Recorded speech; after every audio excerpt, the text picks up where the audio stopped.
mungkin, senikmat mungkin, sebahagia mungkin, gitu loh. Karena perasaanmu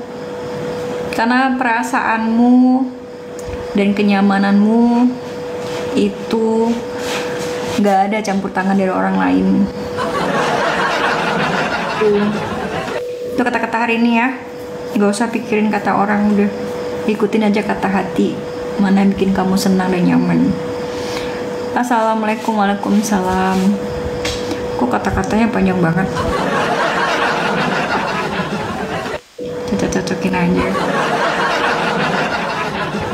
Waalaikumsalam Pak Selamet. Rembulan di fitiku. Iya Pak Selamet. Iya Pak. Assalamualaikum Uti. Waalaikumsalam Pak Fatiha. Apa kabar Pak Fatiha? Pak Fatiha sehat. Sterli Ashoy welcome.